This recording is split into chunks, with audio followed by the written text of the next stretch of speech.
Are you someone who likes to skip to the last page of a story to see how it ends? My daughter likes to do that. Drives me crazy. I prefer to be surprised myself.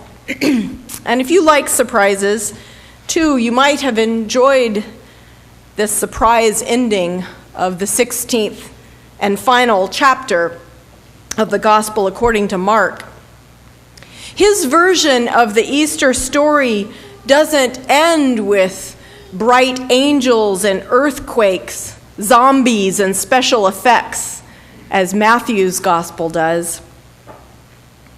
His version of Easter doesn't come with barbecue fish and a miraculous bodily ascension into heaven, as the Gospel of Luke ends. His Easter doesn't even show us the risen Christ, whom in the Gospel according to John, Mary Magdalene at first mistakes for a gardener. Mark ends instead with nothing but an empty tomb and these 3 women disciples running away in fear. It's not a very happy ending. In fact, it was so unsatisfying that most biblical scholars think that verses 9 through 20, which appear in some Bibles, were just tacked onto Mark years later by editors who wanted to tidy things up a bit at the end.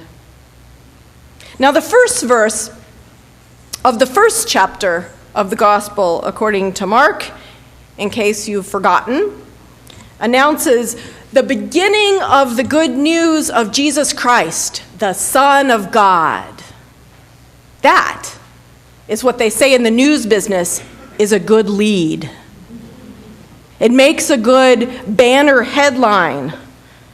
If you were sitting in one of those early Greek churches, like the church in Corinth where Paul writes this letter, you were probably thrilled to get to hear a story start out like that. Even if you were a kid, you probably were excited because you kids got to realize there were no movies with special effects. People came to hear a good story. And this is often called the greatest story ever told. This story about the Son of God. That's going to make the tales of mighty Hercules awfully pale by comparison. The Son of God comes to earth. You got to be excited about the way it's going to end. He's got to rule the world, right? He's probably even going to come down with some great magic thunderbolts to kill that evil King Herod, you know. Maybe, if not that, at least chop off his head, because that's what King Herod did to John the Baptist. And then everyone will live happily ever after, with Jesus enthroned in Caesar's place there in Rome to rule the world. But no. The last verse instead says, "The women fled from the tomb and said nothing to anyone, for they were afraid." It's terrible. Jesus was crucified on a Roman cross. And the women who loved him and followed him up to Golgotha, that terrible hill piled high with human skulls, those women who had watched him die knew what they had to do next. I'm sure they weren't happy about it, but they knew what lay ahead. They had seen other political prisoners tortured and killed in that place already, maybe even their friends, maybe even members of their own families. Boys as young as 12, 13, and 14 were often crucified on that hill.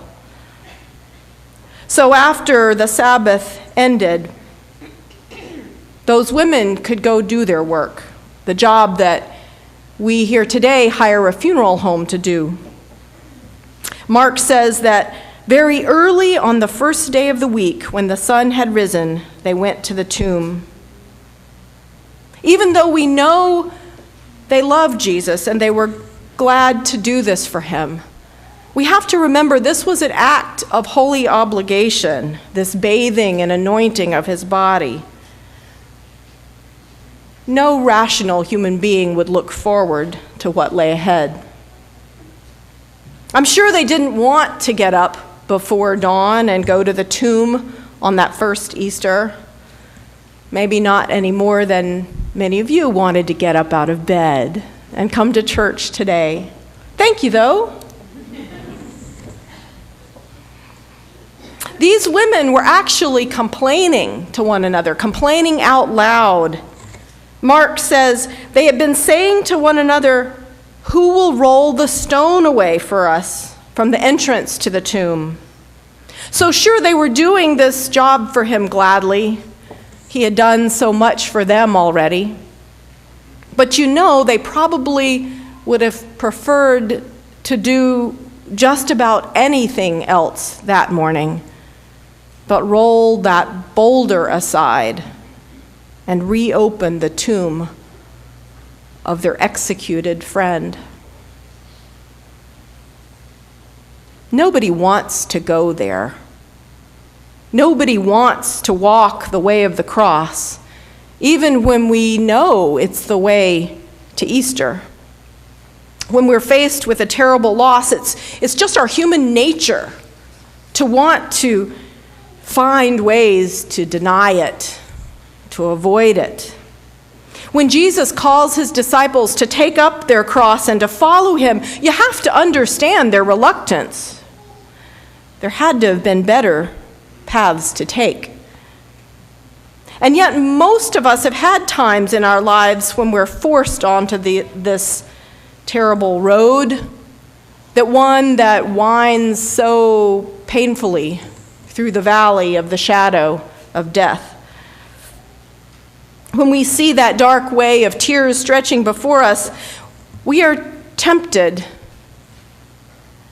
to just stand still. Go where?